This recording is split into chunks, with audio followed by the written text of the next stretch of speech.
"Sir, your daughter-in-law is here with a pry bar." The facility supervisor's voice shook through my office phone. I rose from my desk and turned toward the window. "Is she alone?"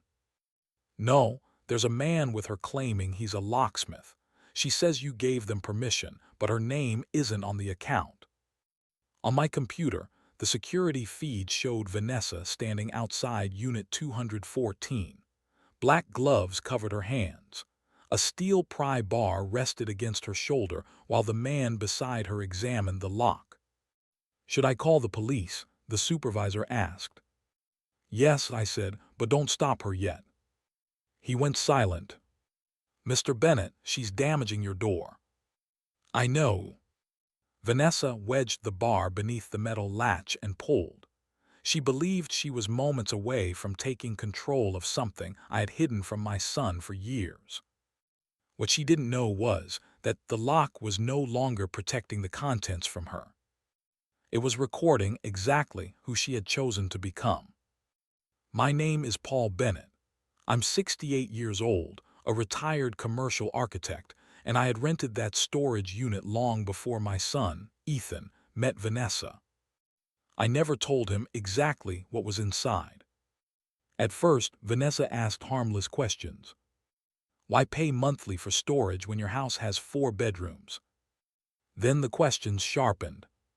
Does Ethan know where the key is? Are there property deeds inside? Did his mother leave anything valuable?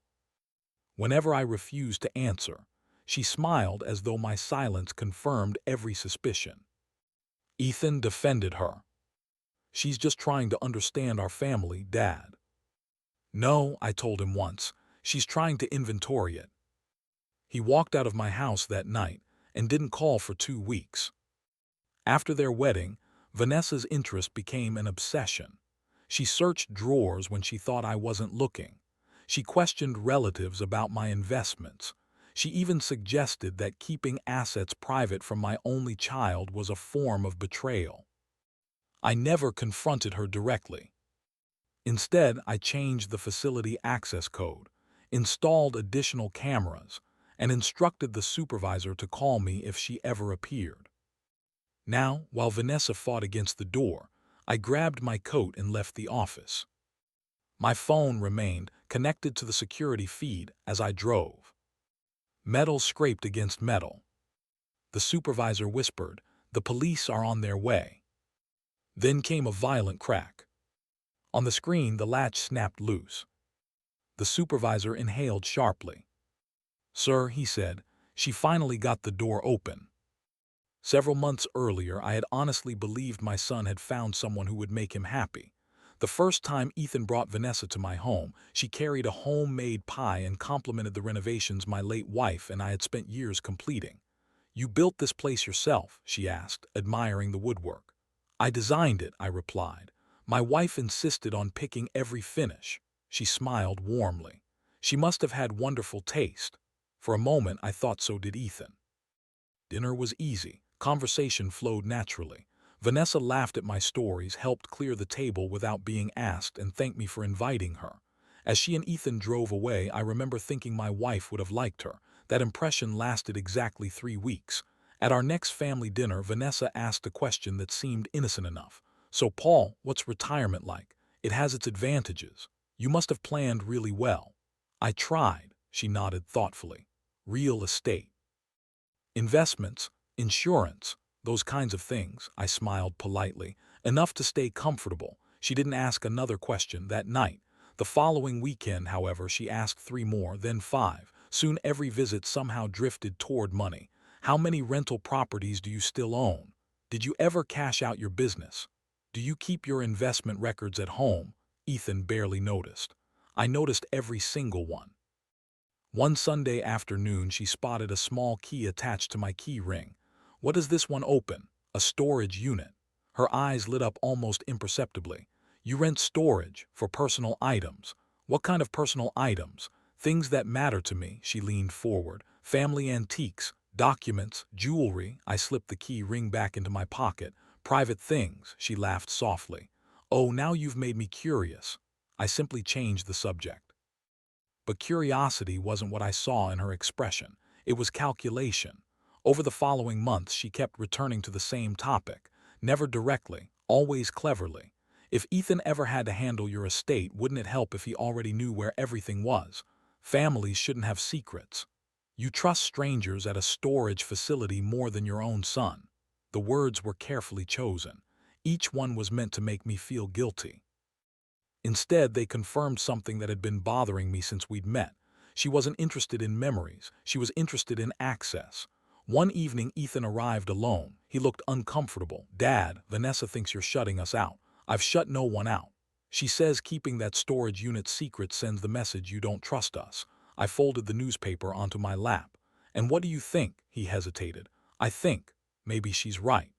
That answer hurt more than I expected. "I've spent your entire life trusting you. Then why hide it?"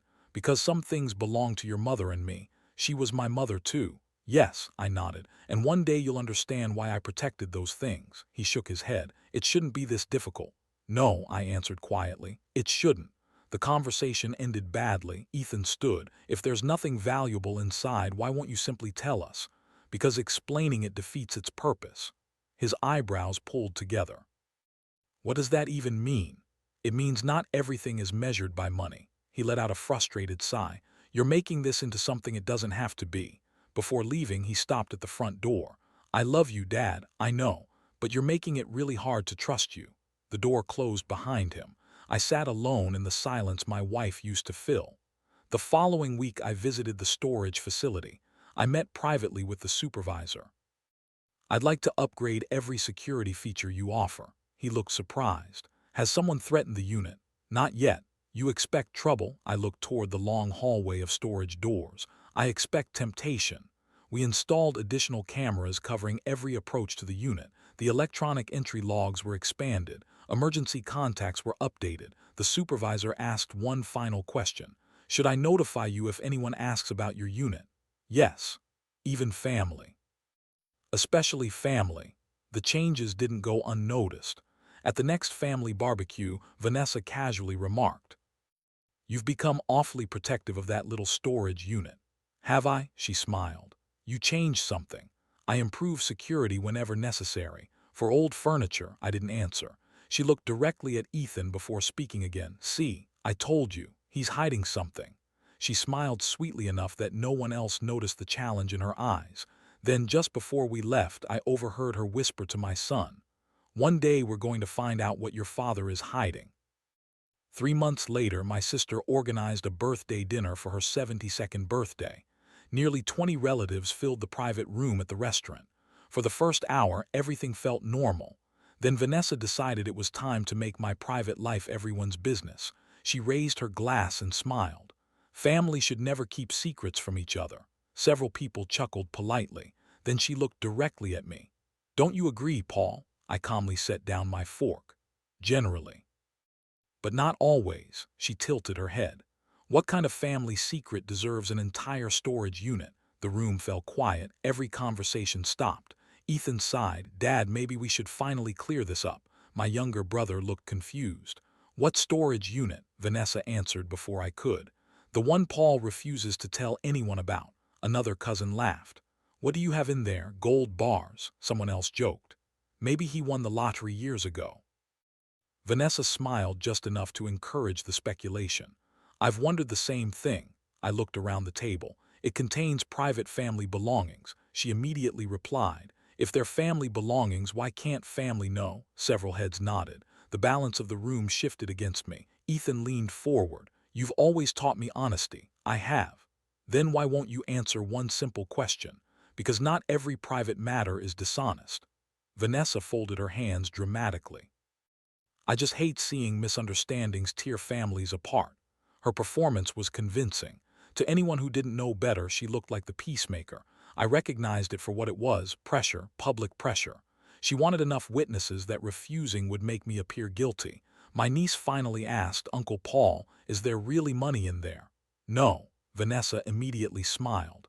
"Then proving that should be easy." I met her eyes.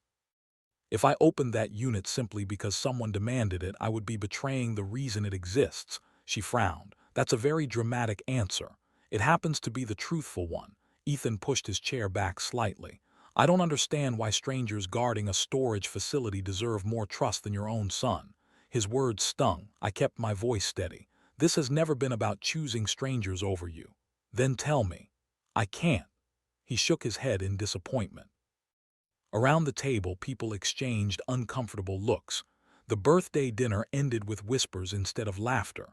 As I walked toward my car, I noticed another vehicle leaving the parking lot several spaces behind me. It stayed with me through 3 intersections. When I turned toward the storage facility to drop off a file, it turned too. I smiled to myself, not because I enjoyed being followed, because my suspicion had just become certainty. Instead of driving inside, I continued past the entrance without slowing. In my rearview mirror, the other vehicle slowed as well. Vanessa was behind the wheel. She wasn't following me anymore. She was memorizing the location. The following afternoon, my phone rang. It was Martin, the facility manager. "Mr. Bennett, I thought you should know something." "What happened?" A woman came in asking unusual questions. I already knew the answer. "What did she want?" "She asked how often you visit." "What else?" "Whether your unit requires 2 keys." I remained silent. Martin continued. "She also asked whether family members could request emergency access." "What did you tell her?" "Nothing." "Good. I hope I didn't overstep by calling." "You did exactly the right thing." 2 days later, Martin called again. This time it wasn't the woman. It was a young man, temporary employee from a cleaning contractor. He admitted someone offered him money to tell them when you usually visit.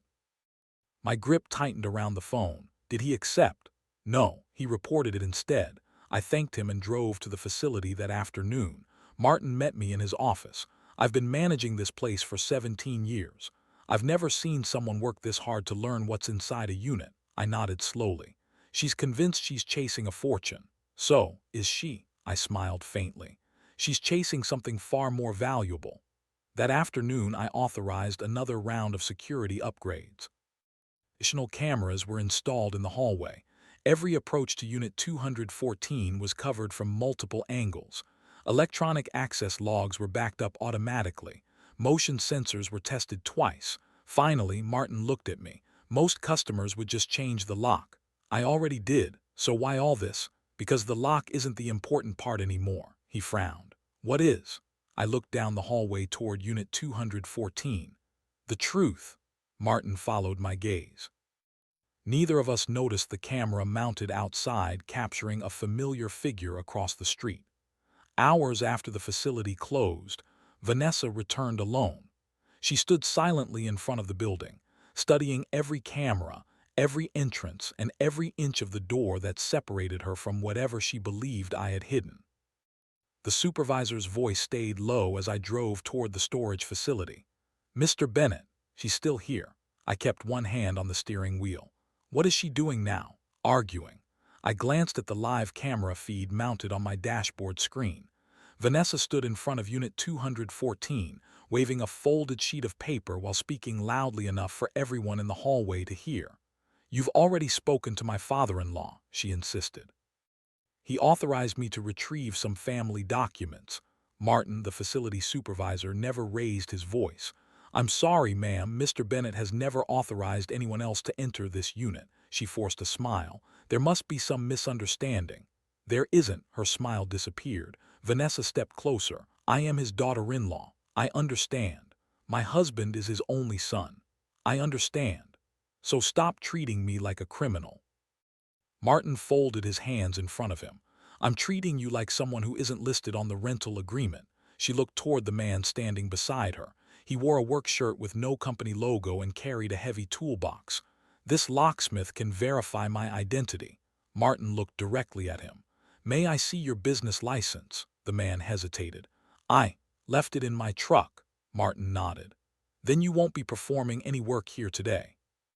The man quietly backed away, clearly realizing the situation wasn't as simple as Vanessa had promised. Vanessa immediately pulled out her phone. I already knew who she was calling. Ethan answered after only a few seconds. She turned on the speaker. "Ethan, tell him." My son's frustrated voice echoed through the hallway. "Martin, this is Ethan Bennett." "Yes, sir." "My father is impossible to reach. Just let my wife inside." "I'm sorry." My father would approve. I can't accept authorization from anyone except the account holder. Ethan's patience disappeared. This is ridiculous. Martin remained calm. I'll gladly let your father decide. You don't understand. No, sir. I understand perfectly. He ended the call before Ethan could say another word.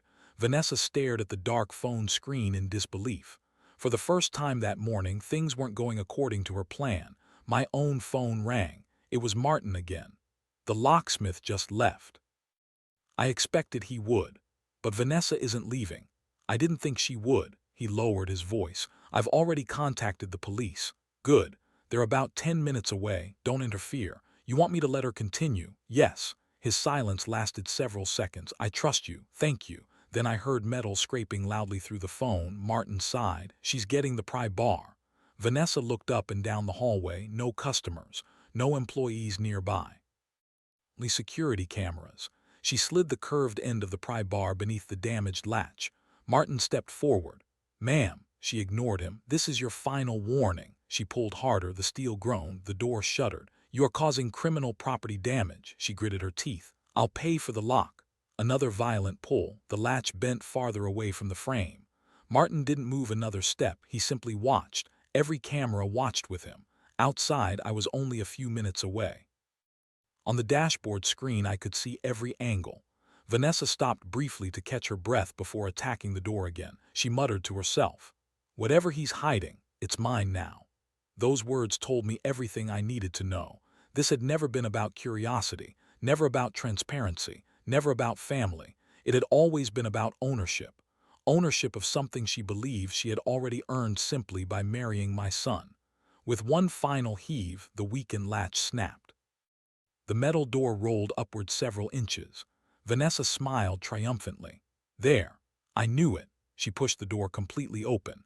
The expression on her face changed almost instantly. Instead of stacks of cash, instead of gold, instead of expensive artwork, she found neat rows of labeled archival boxes, shelves filled with carefully preserved photo albums, leather-bound journals, military medals that had belonged to my father. My late wife's wedding dress sealed inside a preservation case. Handmade birthday cards Ethan had given his mother when he was 6 years old. Video recordings, letters, family heirlooms, everything was meticulously cataloged, everything was irreplaceable. At the very back of the unit stood a single locked fireproof case, no larger than a carry-on suitcase. It was the only object she couldn't immediately identify. Her eyes locked onto it. "That's it," she whispered. "That's where he keeps it." She took 2 quick steps toward the case and reached out. Before her fingers touched the handle, the sound of heavy footsteps echoed through the hallway. Police! 2 uniformed officers entered through the open doorway. Vanessa froze.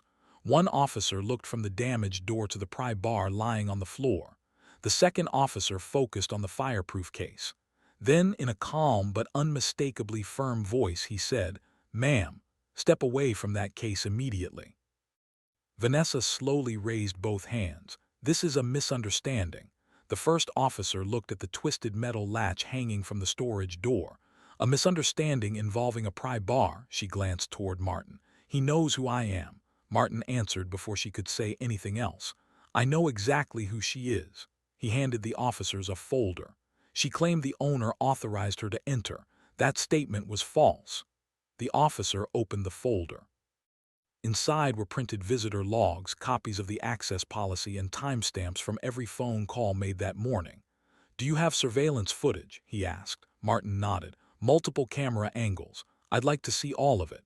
Vanessa's confidence began disappearing. She looked toward the hallway, hoping Ethan would somehow appear. He didn't. Instead, I walked through the front entrance. The officers turned toward me. "Mr. Bennett?" "Yes." "Are you the owner of Unit 214? "I am." "Did you authorize anyone to enter your unit today?" "No." "Did you authorize anyone to damage this door?" "No." "Would you like to press charges?" I looked at Vanessa. For nearly a year she had questioned me, manipulated my son, followed me, bribed strangers for information, and finally broken into the one place my late wife had trusted me to protect. "Yes," I answered. "I would."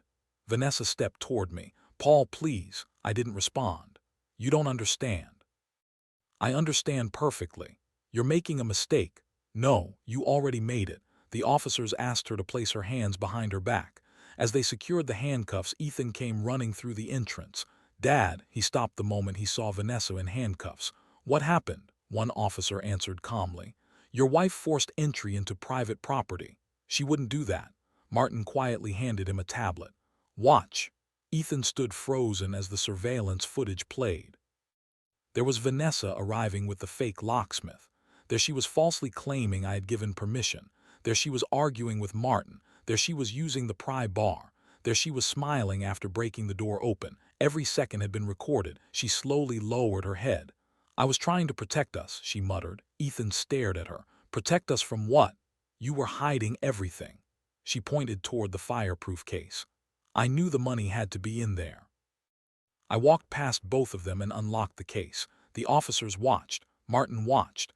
Even Vanessa leaned forward. Inside were no stacks of cash, no bearer bonds, no gold. Instead, there were thick legal binders, sealed envelopes, family photographs, and a leather journal written in my late wife's handwriting. I carefully lifted the top document. "This," I said quietly, "is why I never gave anyone the key." Everyone remained silent. "My wife knew that money changes people." I looked at Ethan. "She wanted our family's history protected from greed long after we were gone." I opened the first binder. "These are her journals." The second. "Our family records." The third. "Letters she wrote to you every birthday after she passed away." Ethan's face went pale. She wrote letters. She wrote one every year while she was sick. She knew she wouldn't live long enough to give them to you herself." His knees nearly gave out. "You never told me. She asked me not to. She wanted you to receive them only when you had the maturity to value them." Tears filled his eyes. Then I placed the final document on top of the case. "This is her estate instruction." My attorney had drafted it exactly as she requested years earlier. One paragraph was highlighted. I handed it to the officer, who read it aloud. "In the event any beneficiary attempts unauthorized access to protected family assets, records, or secured storage through deception, coercion, theft, or forced entry, the beneficiary immediately forfeits all authority and beneficial interest granted under this estate." The officer looked up. "So today's actions activate this provision?" "They do." I nodded. It was never about protecting money. It was about protecting trust. Vanessa's face drained of color. "No," she looked at Ethan. "Tell him." Ethan didn't answer. She stepped closer. "We're still your family." I looked directly at her. "Family doesn't arrive with a pry bar." The officers escorted Vanessa toward their patrol vehicle. She called Ethan's name several times. He never followed. Instead, he sat on a bench outside the facility, staring at the letters his mother had written years before she died. After several minutes, he finally spoke. "I chose the wrong person." "You did." "I accused you of lying." "Yes." "I thought you cared more about a storage unit than me." I shook my head. "I cared about whether the person receiving those letters deserved them." He covered his face. "I failed." "You failed today." I sat beside him. "That doesn't mean you have to fail forever." Weeks later, Vanessa was formally charged with attempted burglary, criminal property damage, trespassing, and making false representations to gain unauthorized access. She was also held financially responsible for repairing the damaged storage door and reimbursing the facility's legal expenses. The criminal investigation exposed her earlier attempts to bribe employees for confidential information, destroying what little credibility she had left. Within months, Ethan filed for divorce. Word spread quickly through our extended family. The same relatives who had criticized my secrecy now apologized after learning what the storage unit had actually contained. None of them had imagined that the greatest treasure inside was an ordinary family's history. My attorney carried out the revised estate exactly as my wife intended. Large portions of our financial assets were donated to scholarships for architecture students and local charities she had supported throughout her life. The keepsakes, journals, photographs, and birthday letters remained exactly where they belonged until the proper time came to pass them on. A month later, I returned to Unit 214 one final time. Everything had been restored. I slid the new key into the lock. Before closing the door, I looked once more at the shelves my wife had trusted me to protect. Then I locked it, placed the only remaining key into an envelope for my attorney, and walked away without looking back. As it turned out, the most valuable thing inside that storage unit was never what someone could steal. It was what only trust could unlock.